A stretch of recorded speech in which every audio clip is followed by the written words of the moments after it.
नमस्कार, मैं हूं एडवोकेट डॉक्टर जय कुमार पांडे और इस वक्त आप देख रहे हैं 4C सुप्रीम लॉ पार्टनर का कानूनी चैनल। कोर्ट कचहरी मुकदमेबाजी अब ना हो तो बेहतर है, अब हो ही गए तो क्या करें। अब आती है पहली समस्या, वकील का सिलेक्शन। तो भैया हम कैसा वकील रखें जो हमें केस जितवा दे। आज का हमारा ये वीडियो इसी टॉपिक पर है, 5 mistakes to avoid while choosing your lawyer. तो वो 5 ऐसे कौन सी चीजें हैं जिसका हमको अपने वकील का सिलेक्शन करते वक्त, अपने उसको वकालतनामा साइन करते वक्त ध्यान में रखना चाहिए। अब आप कहेंगे कॉस्ट, सस्ता रखूं, महंगा रखूं, बीच वाला रखूं। तो जी हाँ, हम उसको डिकोड करेंगे, लेकिन मसला सस्ता महंगा या बीच वाला नहीं है। मसला है सही सिलेक्शन और मसला है केस जीतना है या हारना है। तो दोस्तों, जब भी हम कोर्ट कचहरी के चक्कर में पड़ते हैं, जो सबसे बड़ा सवाल हमारे दिमाग में आता है कि मैं वकील कौन सा करूं। आज की इस डिजिटल दुनिया में एक गूगल सर्च पे पहले तो ये बाय रेफरल होता था, हम किसी को पूछते थे जो पहले से मुकदमे में है, उस क्षेत्र में है, उस क्षेत्र के लोगों को जानता है। आजकल तो डिजिटल दुनिया है, आप डालो और सर्च में 50 नाम आपको मिल जाते हैं। तो जितनी चॉइस है उतनी मुश्किलें भी हैं। फिर उनको फोन लगाओ, फिर उनको मिलने जाओ। अब कई तो ऐसे हैं जो मिलने के भी पैसे मांग लेते हैं भाई, वो कहते हैं जी हम खाली क्यों, हम क्यों मिलें आपसे। और कई ऐसे हैं जो आपको मिलने का वक्त भी नहीं देते, और फिर कई ऐसे हैं जो कहते हैं आ जाओ। अब आप 3 कैटेगरी तो यही हो गई, अभी तक तो रेट आया ही नहीं। तो इस सारी कंफ्यूजन का इलाज क्या है। और फिर मिलने के बाद पता चला कि जी इनकी फीस ये है, इनकी फीस ये, इनकी फीस, तो वहां पे कॉन्फ्लिक्ट आया। भाई इतना फर्क क्यों है, मैं सस्ता वकील रख लूं जो शायद 500,000 रुपये में मेरा केस लड़ दे, या दूसरी तरफ वो महंगा वकील है जिसकी फीस शुरू ही होती है हजारों में, लाखों में, और उसकी एक हियरिंग की फीस कई बार आपके महीने की पूरी सैलरी से ज्यादा होती है। अब इस धर्म संकट की स्थिति में what is the way out, middle path क्या है। केस तो हमें लड़ना है, केस तो हमें जीतना है। अब दूसरा बड़ा सवाल होता है कि अगर कोई वकील महंगा है तो क्या महंगा हो जाने से इस बात की गारंटी हो जाएगी कि वो केस जिताएगा ही जिताएगा। अब दूसरी तरफ है कि कोई सस्ता वकील है, तो क्या वो आपका वक्त बर्बाद कर देगा, क्या वो आपका केस खराब कर देगा, केस की फाउंडेशन खराब कर देगा, केस की स्ट्रेटेजी खराब कर देगा। और फिर चपत खाने के बाद आपको जब ये बात समझ में आएगी तो आप फिर महंगे वकील के पास जाएंगे, तो महंगा वकील कहेगा आप देर से आए, आपने तो सारा गुड़ गोबर कर दिया। तो किस स्टेज पे केस के मुझे कौन सा वकील रखना है। तो आज के इस वीडियो में यही जो लीगल ट्रैप है, लीगल चक्रव्यूह है, उसको हम तोड़ने का प्रयास करेंगे, आपको कुछ गाइड करने का प्रयास करेंगे। आपको हम वो बताएंगे, वो 3 सवाल जो आपको अपने वकील से उसका सिलेक्शन करने से पहले जरूर पूछना चाहिए। आप वकील से उसका फीस तो पूछते हैं, लेकिन वो 3 सवाल जो आप नहीं पूछते और जो डिसाइडिंग फैक्टर होगा कि आप केस जीतेंगे या आप केस हारेंगे, वो 3 सवाल जो यह तय करेंगे कि यह व्यक्ति, यह वकील आपके केस के लिए उपयुक्त वकील है या नहीं, यह व्यक्ति आपके केस के लिए सही व्यक्ति है, सही वकील है, या आपने सिर्फ रेट कंसिडरेशन पे कि यह सस्ता था या ये महंगा था, इसके बेसिस पे आपने उसको सेलेक्ट कर लिया। तो आइए सबसे पहले हम बात करते हैं उस मिडिल वाले की, जो ना सस्ता है ना महंगा है, वो एफोर्डेबल है, आपकी जेब के अनुरूप है। क्योंकि हमने बताया आपको कई वकील ऐसे मिलेंगे जिनकी एक अपीयरेंस की फीस आपके पूरे महीने की सैलरी से ज्यादा है। तो ऐसी स्थिति में आप क्या करोगे, भैया आई कांट अफोर्ड, तो चलो हम ऐसे के पास चलते हैं जो एफोर्डेबल है। तो ये जो एफोर्डेबल वाली प्रजाति है या ये जो एफोर्डेबल वाला ग्रुप है, ये अक्सर आपको लोकल कोर्ट में, तहसील में देखने को मिल जाएगा। ये लोकल कोर्ट में प्रैक्टिस करते हैं। अब इनका मॉडल क्या होता है, ये एफोर्डेबल वकील्स का, हाई वॉल्यूम। इनसे जब भी बात करो, इनके पास 20-20, 25-25 केसेस होते हैं एक दिन में। हाँ जी, तहसील में, डिस्ट्रिक्ट में इनके पास एक दिन में 20 से 25 तक अपीयरेंस होते हैं ऑन एन एवरेज। इनके पास फाइल अगर हजारों की संख्या में नहीं तो सैकड़ों की संख्या में होती है, और अक्सर इनका कोर्ट में प्रतिदिन 10 से 15, 20 अपीयरेंस, 20 केसेस एक साथ लगते हैं। ये हैं आपके एफोर्डेबल वाले हाई वॉल्यूम। अब इनको रखने का फायदा क्या है, पहले हम इसकी बात कर लेते हैं। इनको रखने का फायदा है कि आप जब चाहेंगे, जैसे चाहेंगे, ये आपकी सेवा में हाजिर हो। दे आर एक्सेसिबल, फोन उठाएंगे, जवाब देंगे। फिर इनकी दूसरी महारत क्या है या दूसरा स्ट्रेंथ क्या है, इनको कोर्ट में सब जानता होगा। ये कोर्ट में सबको जानते होंगे। मसलन कोर्ट का जितना भी स्टाफ है, क्लर्क है, प्यून है, मतलब जो भी व्यक्ति आपके केस में मायने रखता है, महत्व रखता है, तो ये कोर्ट की उन तंग गलियों में से आपको खट खट खट खट निकाल के, कॉपी चाहिए, ये चाहिए, फाइल यहाँ करो, फाइल वहाँ करो, कोई जानकारी चाहिए, ये आपको करा दे। कोर्ट का नायब होगा, सबसे इनकी राम राम होगी, सब इनको जानते होंगे, एकदम मस्त। आपको कोई परेशानी स्मूथ एडमिनिस्ट्रेटिव कोर्ट में नहीं आएगा अगर आपने इन भाई साहब को हायर किया है। तो अब अगर आपको रूटीन कोर्ट का काम है, जैसे सर्टिफाइड कॉपी लेना है, पिटीशन फाइल करवाना है, आपको कोई एफिडेविट बनवाना है, रेंट एग्रीमेंट्स बनवाना है, कोई चलान वलान भुगतवाना है, और छोटी मोटी केस में कोई बिल भी लेनी है, तो ये बड़े इफेक्टिव हैं और एफोर्डेबल हैं। आप तो इन्हीं को ढूंढ रहे थे, तो आप बिल्कुल इनको कीजिए ना। सस्ते के चक्कर में पड़िए ना महंगे के चक्कर में पड़िए, अफोर्डेबल जाइए, ये आपका काम करा दे। लेकिन अब इनका नुकसान क्या है, या आपको इनकी वीकनेस क्या है? तो देखिए, इनकी नुकसान या वीकनेस सिर्फ ये है कि ये रूटीन ही काम करते हैं। इनके पास समय नहीं होता है, क्योंकि इनके पास वॉल्यूम है। ये केस पे समय नहीं दे सकते, सोच नहीं सकते, स्ट्रेटाइज नहीं कर सकते। जो रूटीन है, पैटर्न है, आपको खट से फाइल हो जाएगा, आपका टाइप हो जाएगा, सब बना हुआ है, नाम पता बदला जाएगा, साइन हो जाएगा, आपको आपका काम ये करा के आपको दे देंगे।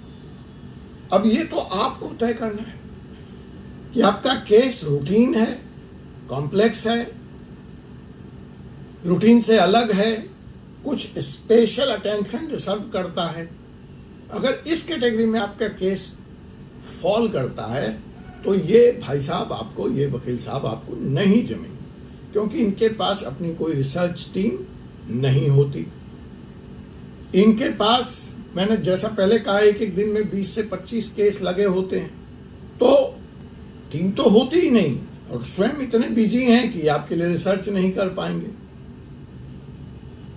तो आपके केस को जो वो पर्सनल अटेंशन की जरूरत थी, दैट विल बी मिसिंग अगर आपने इन अफोर्डेबल वकील साहब को अपने केस पे हायर किया। तो सॉल्यूशन क्या है? देखिए, अगर आपका मैटर, मैंने पहले ही कहा, सामान्य है, रूटीन वर्क है, सिंपल डॉक्यूमेंटेशन है, तो फिर ऐसे हालत में he is the best person.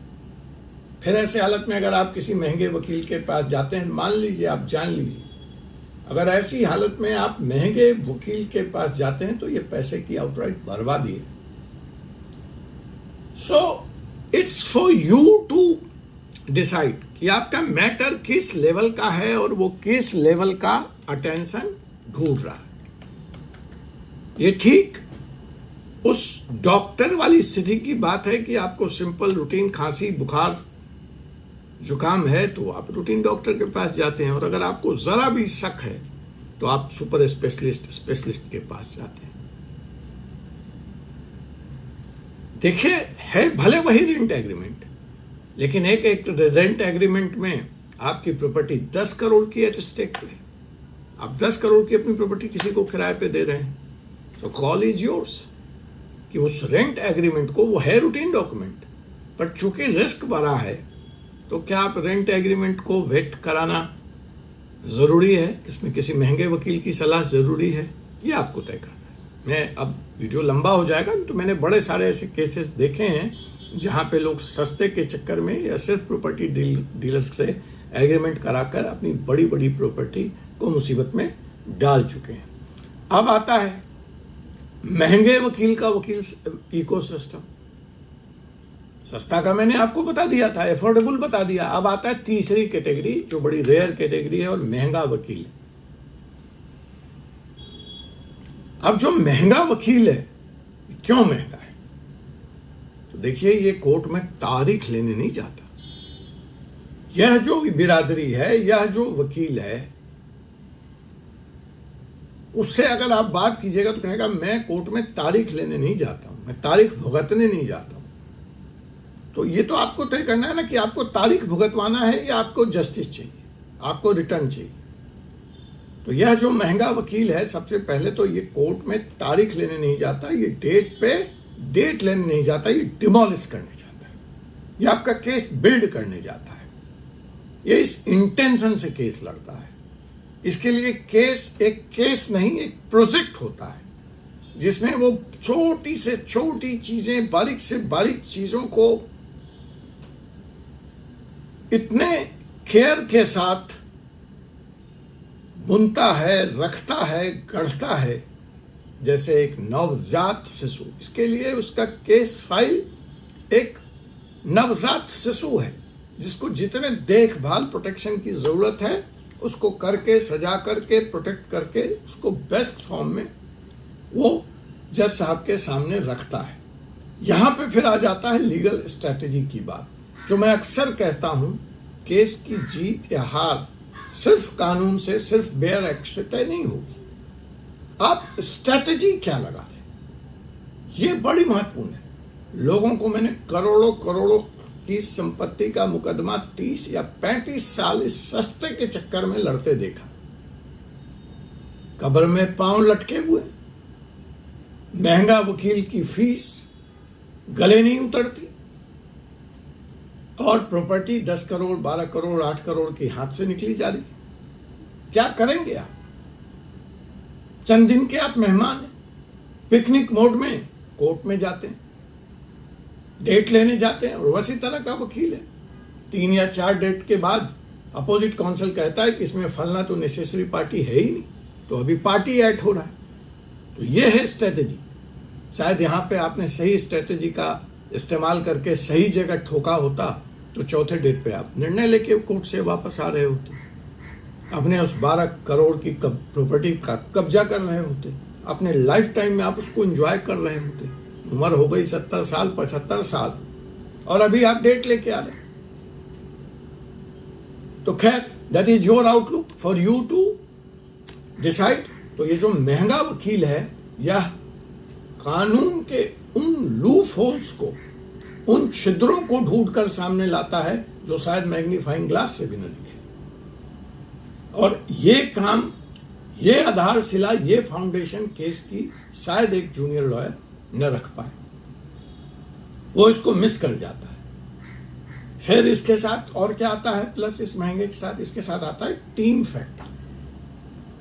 जब आप एक सीनियर एडवोकेट को हायर करते हैं, तो आप सिर्फ एक व्यक्ति को हायर नहीं करते, आप उसके पूरे टीम की सर्विस को हायर करते हैं। वो अपने आप में एक टीम है, वो अपने आप में एक इंसान नहीं है। उसकी पूरी रिसर्च टीम, उसका पूरा एक्सपीरियंस, उसके पूरे एसोसिएट्स सब मिला के हो सकता है 100 साल से ज्यादा का अनुभव लेके आते हो। उसके पूरे जूनियर, वो सब कुछ, उसका इंफ्रा, उसका सेटअप, उसकी फाइलिंग की स्पीड, उसकी डिस्पोजल की स्पीड, उसकी अटेंशन की आपको जरूरत, उसका रिस्पॉन्सिवनेस, ये सारा कुछ आप उस फीस में खरीद रहे होते। वो सिर्फ एक फीस नहीं होती, जो आप सोचते हैं एक पेपर लिखा हो, कह रहे जी 25,000 दे दो, 50,000 रुपये दे दो। अरे भैया वो टीम है। उस एक पेपर के लिखने के पहले 4 लाइन लिखने से पहले हो सकता है 4,000 पेजों की रिसर्च हुई हो, उसके बाद यह तय हुआ हो कि यही 4 लाइन लिखी जाएगी, यही 2 लाइन लिखी जाएगी। तो वहां पे आता है वह आपको पर्सनल अटेंशन। और फिर ऑफ कोर्स साइकोलॉजिकल एज।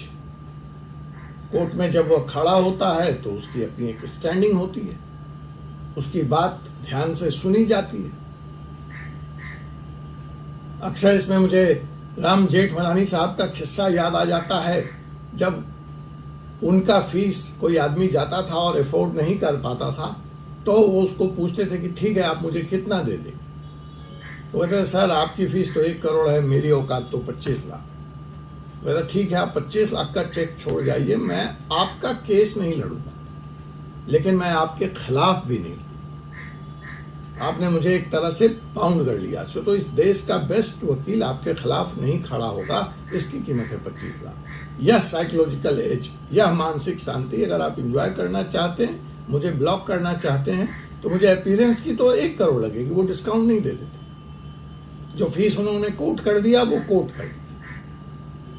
अब अगर आप फिर भी आपकी कैपेसिटी 25-50 लाख की है तो उतना आप दे जाइए टू ब्लॉक मी, कि मैं आपके खिलाफ उस केस में अपीयर नहीं होगा। अब हम आगे चलते हैं कि इन तमाम परिस्थितियों में आप कहेंगे वकील साहब सॉल्यूशन क्या है, मिडिल पाथ क्या है, सीक्रेट क्या है to find a right lawyer. तो सॉल्यूशन है स्पेशलाइजेशन। आपको महंगा या सस्ता दोनों के चक्कर में नहीं पड़ना है। आपको पढ़ना क्या है इस चक्कर में कि सही वकील का चुनाव, कि आपके मैटर के लिए कौन व्यक्ति मुफीद है, कौन व्यक्ति सही है, वो क्या क्या चीज होगा। तो सबसे पहले आप पता कीजिए कि जिस विषय का, जिस टॉपिक का आपका केस है, उस विषय में उस व्यक्ति विशेष का कितना एक्सपीरियंस है। डाइवोर्स केस है तो आपको सस्ता या महंगा क्रिमिनल लॉयर बिल्कुल जरूरत नहीं। क्रिमिनल है तो सस्ता और महंगा फैमिली लॉयर मत लेके चले जाइए, डाइवोर्स लॉयर को लेके मत चले जाइए, चाहे वो कितना भी सस्ता हो या चाहे वो कितना भी महंगा हो। मैटर क्रिमिनल है, आप लेके चले गए फैमिली लॉ वाले। और फिर आता है जूनियर सीनियर कॉम्बो।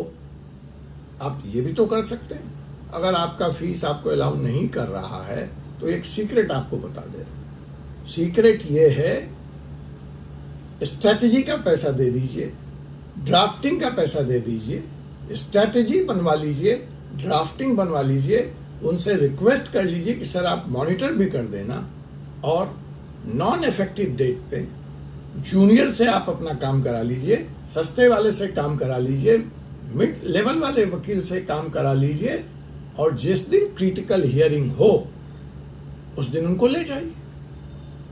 तो इस तरह से आपका बजट मैनेज हो जाएगा। लेकिन इसमें एक चीज ध्यान रखिएगा कि पिटीशन फाइल होने से पहले उसकी, जिससे आपको आर्गू कराना है, उसकी इंपॉर्टेंस, उसकी जरूरत है।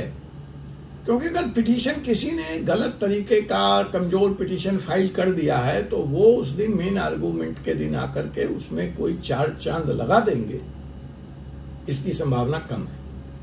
हाँ, he can minimize your damage with his experience, with his understanding, but best recourse is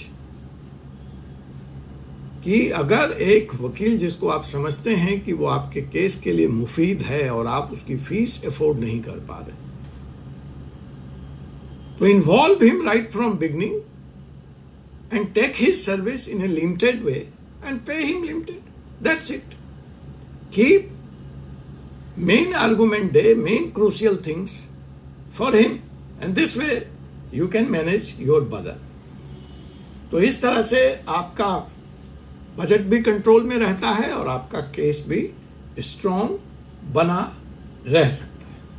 legal battles our own on facts and representation. पैसा फेंकने से या पैसा खींचने से, बचाने से, पैसा जेब में रखने से, दोनों ही हालत में केस नहीं जीता जा सकता है। केस जीता जाता है दिमाग लगाने से, सही जगह दिमाग लगाने से। आर्टिकल 39A, अगर आपका एडवोकेट अफोर्ड नहीं कर सकते हैं तो सरकार आपको फ्री लीगल एड भी देती है, आप वहां जाइए। लेकिन आप निराश मत होइए कि आपके जेब में फीस नहीं है, आपके पास पैसा नहीं। अगर आपको यह वीडियो काम का लगा हो, इंफॉर्मेटिव लगा हो, तो इसको ज़रूर शेयर करें। मिलते हैं अगले वीडियो में। तब तक के लिए मुझे advocate doctor Ajay Kumar Pandey, advocate Supreme Court of India को अनुमति दीजिए। जय हिंद, जय भारत, जय संविधान।